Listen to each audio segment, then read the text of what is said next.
So I've got some seed crackers in the dehydrator right now with Pulp seed crackers from juicing the leftovers, and I added some spinach to part of that batch. And so I got 2 different kinds of crackers in there, all kinds of seasonings in them. But I'm gonna wanna put them in some kind of dip. So I'm gonna make a raw sprouted hummus today. And usually I would use an amber jar to keep light out, but for the sake of you seeing what's going on here, I'm just going to take some organic garbanzo beans.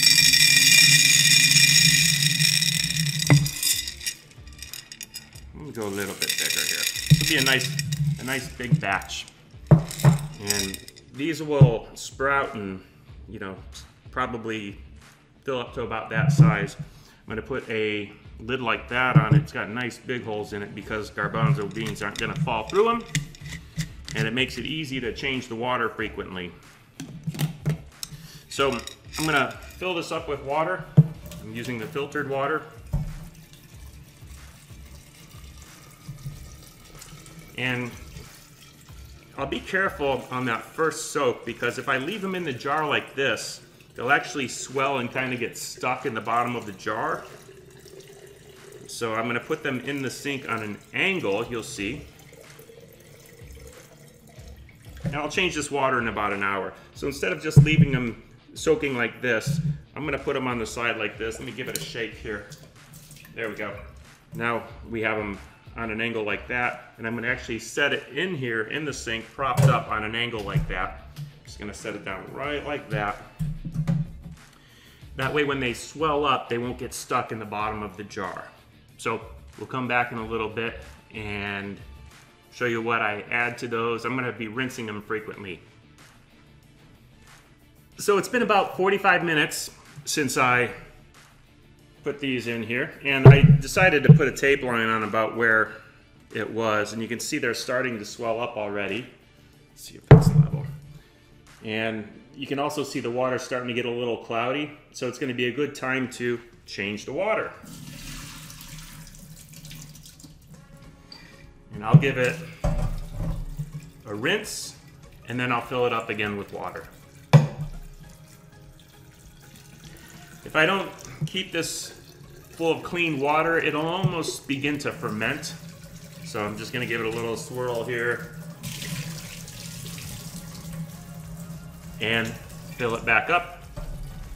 And this time I'll let it soak for another, maybe a couple hours this time. It's been probably, I'll say it's been 45 minutes since I added the garbanzo beans and started soaking them, and before giving them the first rinse. Now we'll go 2, maybe 3 hours before I rinse them again, and the time after that I'll probably go even longer.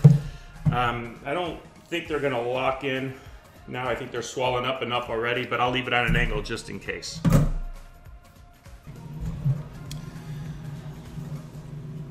It's been a couple hours. You can see that the beans have about doubled in size.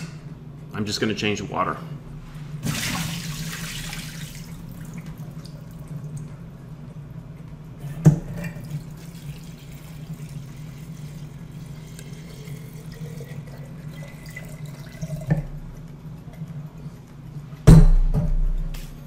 Checking on my garbanzo beans, and we can see how they're growing. Some of them look like they're beginning to sprout there, little pointed tips on them. I'm going to continue to soak these through the night. Why not? Let's soak them and sprout them a little bit more. I'm just going to change the water. I see it's coming out a little bit of golden here, taking on some of the color of the beans.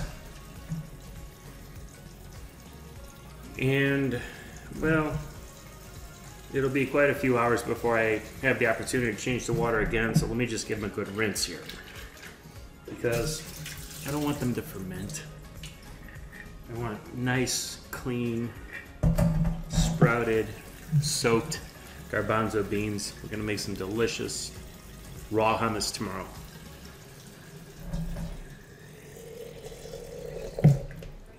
Now remember, I filled this up to about the bottom of this line. By tomorrow, as they continue to sprout, they'll be a little bit higher and bigger. We're gonna make a buttload of hummus. This is gonna be good. It's time to make some hummus. We've been soaking these chickpeas. They started out with probably right below that blue line. We've been soaking them for a day, changing the water very frequently so that they wouldn't like get all fermenty and bubbly in there. I'm gonna drain the water, give it a final rinse, fill it up, give it a shake, drain it, and take all of these now sprouted chickpeas. If we look at them, you know, you can see they have little tiny sprouts growing off them. I don't know if you can see that. I hope you can see it. And I could choose to leave them in here for another day and just continue to rinse them and let them grow. But they're sprouted. This is good. Make them how you want. Grow them as big as you want. But I'm going to use my Vitamix, and we're going to add some liquid to it. This is not a recipe. It's a concept. You put in whatever you want. I like olive oil. Sometimes I'll use all olive oil and not add any water because I feel like having lots of fat. But today I'm going to use a little less olive oil than I sometimes use. I'm going to add some lemon juice to make it tangy. And let's see, let's say that, and I know that's not going to be enough liquid, but so olive oil and lemon juice is going in there. You know, I might want some tahini, so I'm not actually a big fan of the taste of tahini. I like sesame seeds, but I'm going to put some in just for the sake to show you that you can make your tahini just by putting in sesame seeds. And then when it comes to garlic, this is what some people like, fresh garlic. In my hummus, I actually think fresh garlic's a little too hot. So this is already pre-minced, and I'm gonna add plenty though, because to me, when it's not as fresh, it's more attenuated and has a different flavor. It's just how I like it. So I'm gonna add some, and I'm Sicilian, and we Sicilians do it however we want, and it always comes out good anyway. It's just born in us. And I'll add some salt, some sea salt, some pink salt, whatever you want to taste. And that's going to be a pretty good start. I know I'm going to add some liquid so I don't have to burn out my Vitamix, but let me put a lid on and see how it starts, how it's going to go here. You're going to need the tamper for this one. All right, so I'm going to add some filtered water or more oil. It's not a recipe, it's a concept. And you know, there's plenty of other things you can add. Tomatoes, basil, cilantro, whatever spices, flavors, tastes you want. I know people that make chocolate hummus. Now, this is a good way to burn out your Vitamix. So far, I've been lucky, and it keeps on working. I do know it'll overheat if I let it run too long. I can add a little more liquid in there to make this easier, but I like it thick. So.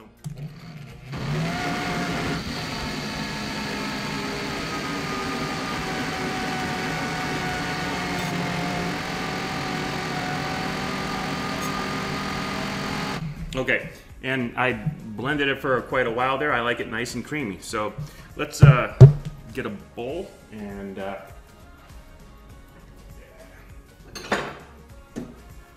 put it in some Pyrex here.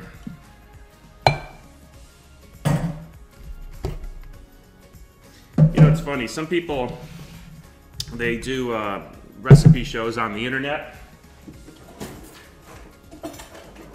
and you can tell it's their first time making it. I hope you can tell this is something we make a lot, and it's different every time. It's not a recipe, it's a concept. My tastes are mine.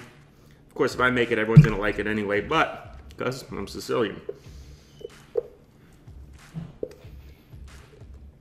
The Sicilians know what I'm talking about. They're like, tell it like it is. And I'm not 100% Sicilian. I just got enough to know what I'm doing in the kitchen.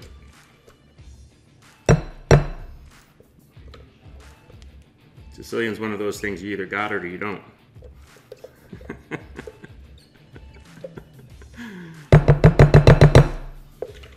Oh, and you know what? This is on a different video. So we made some great hummus here. I'll get more of it out once I shut this thing up, but I'm gonna grab something because, so in another video I show how to make these things. We got some dry seed pulp crackers going on. And one of the things I like about them is they are great with hummus, and they're strong enough to hold and cut through the hummus. So look in the description on how to make the pulp seed crackers. It's using seeds, all the leftover pulp from juicing, some spices, some salt, some of the same things you see here. I'm gonna try green one. These I put a lot of spinach in, but I like them, you know, they're strong enough to scoop through some thick hummus. And